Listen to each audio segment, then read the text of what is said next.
dentist.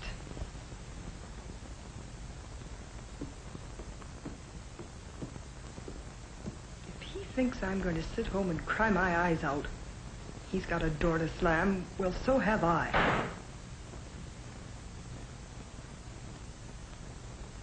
I can make my own living just as well as he can make his. He ought to be glad I'm working. Just because he can't stand competition, he wants me to quit. My work isn't important enough. I'm only a woman. But he, the man, is boss. He'd like me to be a slave to the house while some cutie on the paper whispers into his quarter-ear. Look at this mess. The way he throws his clothes around. It wouldn't hurt His Highness a little interest in the house. I'm the one who's married, but he can act as if he were single. He wouldn't dream of wearing a wedding ring, no matter how much I tell him I like it. But I'm as good as he is. I've got a brain of my own, and I intend to make the most of my life, too. Yes, I want a home and kids, but I'm not going to be a fool like Mother, bending over a washtub all her life while Dad went around as free as air. A woman's place is in the home. Why, His Highness ought to wear side whiskers and carry a gold-headed cane. If he thinks I'm going to obey his every command, he can get right out of my life. And I mean it, right out of my life.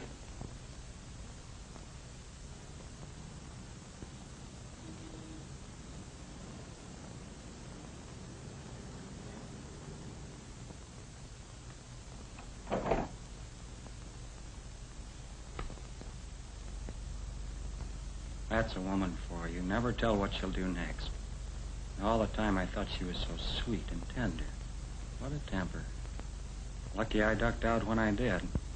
How could I win? I'm only a man. Oh, well, the copy won't wait. Where do women get the idea that they wear the pants? Must be her diploma. To a man, it's a piece of paper, but Virginia, she's got the world at her feet. The way she hangs on to her name, you'd think it was a shame to be a Jackson. I write the copy, but it comes out as a picture story by Virginia Chase. She'd break her neck for a good shot, but our home is like a bachelor rooming house. It's about time she learned what comes first, marriage or her job. Everybody else leads a normal life. Why can't we? I'm fed up with warmed-up leftovers and dishes in the sink. She can't even find time to sew on a button for me. How Mom used to take care of Dad, and how happy both of them were. Virginia's got no such respect for a man. What was she thinking of when she said, I do? A roommate to help with the dishes? What does a man work for? Beating his brains out to make something out of himself if his wife doesn't look up to him. Instead, she competes with me and makes a half man out of me and a half woman out of herself. And I, like a fool, thought I was getting a wife. I'll show her who's boss, even if we wind up in the courts. This wasn't the first time that Jackson's marriage had shown signs of cracking. And the next morning, as had happened many morning afters, they were assigned to the same story. Here they were. Who was to blame? Neither, and both. Each one felt he was being asked to give up more than he could afford. Yet almost without knowing why, they moved toward each other and fumbled for some way of coming closer together. Let's go someplace and talk, Mike said.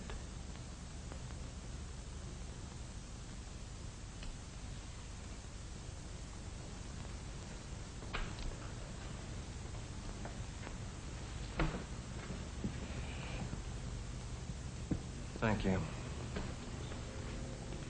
This was my last assignment, Mike. Why? What happened? Nothing. I've made up my mind. I'm quitting the job. Are you serious? Mm-hmm. But what would you do? Nothing. Stay in all and do your slippers when you come home at night.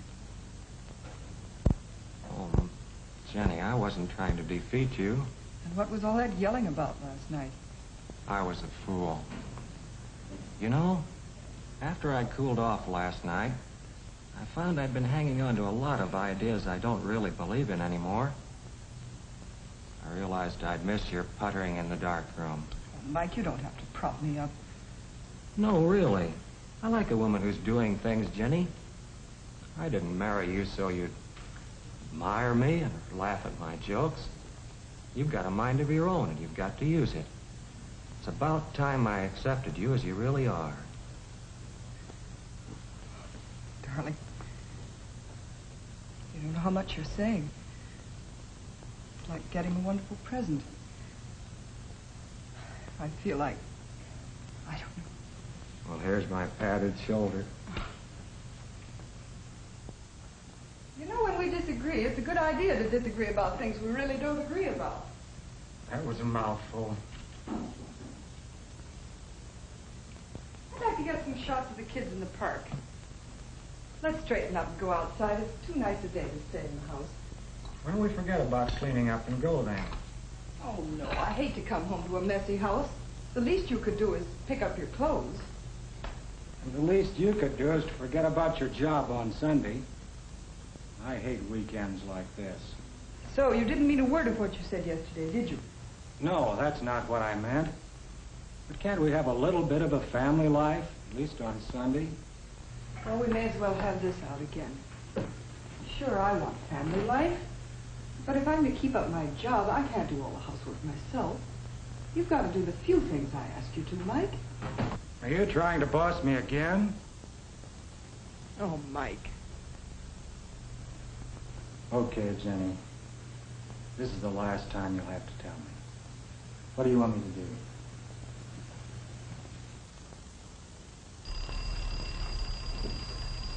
Okay, we're up. Jenny, you're doing things to me. A year ago, I'd have heard that alarm in my dreams and slept on. I feel good, too. I feel like splurging tonight. It's payday. But we were out only day before yesterday. Every day seems payday to you. One day we go out, the next day you buy a chiffon nightgown. But we never save a penny that way. It's my money. The toast's gonna burn. Don't run away. I want this straightened out. I thought you weren't gonna mold me anymore. You got a cigarette? No, you haven't brushed your teeth yet. And don't change the subject. Do I look good in a chiffon nightgown, or don't I? Or don't you notice anymore? I do, dear. I didn't mean to pick on that. I'm just trying to make $1 worth a buck. That's my point. Well, how do we do that? It's something we'll have to find out. Well, I think it's just one of the things we'll have to work out. Breakfast will be ready in a minute. You waste as much money as I do, Mike, and you know it. Who, me? Yes, how about all your taxi cabs and fancy lunches and cocktails and things? Oh, that's a business investment. You mean an alibi, don't you? All right, so I've got no head for money. Oh, now, don't get cross. I'm not trying to start an argument. From now on, why don't we both write down every cent we spend? That won't help. We'll just spend it anyway. Well, what will help? A budget. Oh, that would depress me, Mike. I feel like it depended on an allowance. That's the only thing that'll make a marriage like ours work. What about love? Doesn't that come first? Of course. It's got to rest on a balanced budget.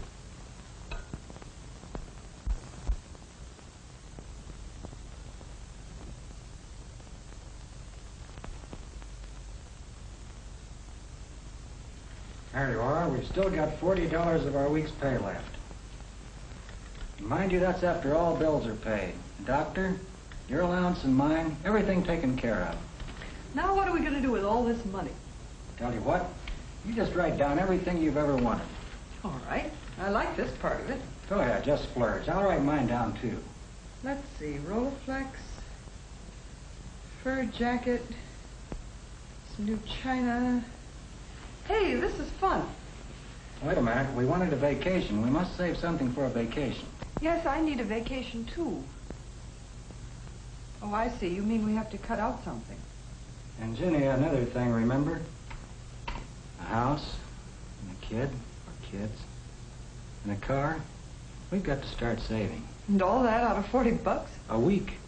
Don't forget, that's a lot of money in a year. We can cut down on our allowance, too. Look, if I cut down on cigarettes, on cabs, I bring in another $10. Well, that's $500 a year. Let me see the food budget.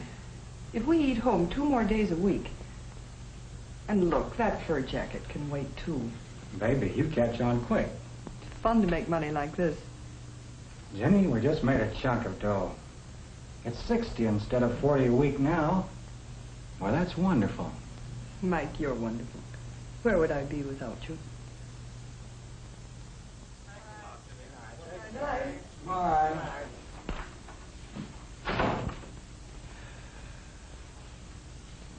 Well, there goes the budget. It's your idea. That city desk friend of yours, the one that was making passes at Marge, I thought he was disgusting. But you must know that genius photographer friend of yours bores me stiff. Why do we have to have 2 sets of friends anyway? That's right. Why? Incidentally, you could have mentioned that I made the cake myself. Sorry.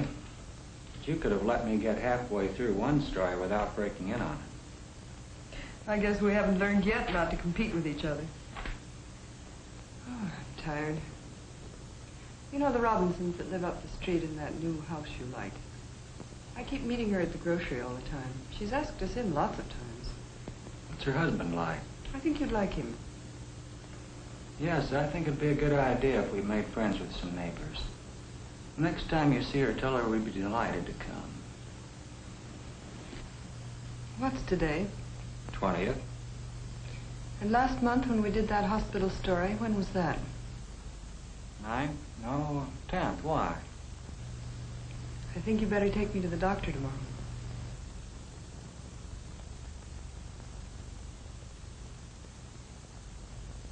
It's 7 years now since the Jacksons decided to work at their marriage.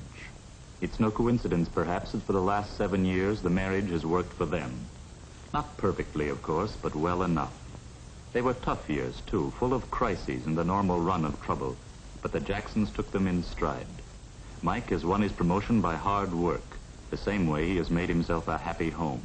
A little luck, but mostly sweat and tears. There have been 2 additions to the family. Tom is 7 and a budding Tarzan. Mike gets a kick out of seeing young muscles and skills develop. He can nearly remember when he was 7 himself. So long, fella. Be seeing you. They get along pretty well, these male Jacksons. With themselves and with their womenfolk. Hello, Mike. Thanks for bringing those things. The couple still need kid gloves from time to time, but they figured out ways to handle ticklish situations. Virginia's apron, when it's worn astern, means, take it easy. I need tender love and care tonight. And Mike's got his own danger signals. His spinning hat says it's one of those days when a fella needs a friend. I see you had a hard day. Not so hard that a warm greeting can't help a little. Let me finish this. I'll be with you in a minute. And even now, Can't you teach Tom to keep his junk out of the way? Why don't you watch where you're going? Tom's part of this family, too, you know. But he has to learn to keep order someday. Well, he will, but losing your temper won't do it. but nowadays such scenes don't end with one of them sulking. Their relationship isn't brittle, always at the cracking point like it used to be. Mike isn't troubled by the fact that Virginia still has her own work to do once in a while.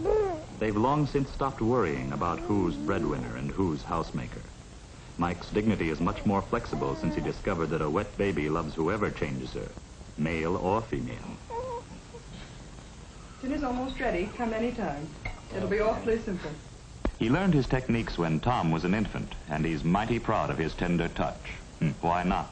Some guys boast of their sensitivity to the feel of a fishing line.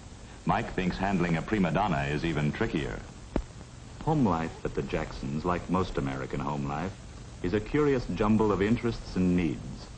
To make it everybody's family table takes a lot of doing. Mike and Virginia have learned they could make it theirs by being aware of everybody else's wants. By taking time out for the others, they make time for themselves.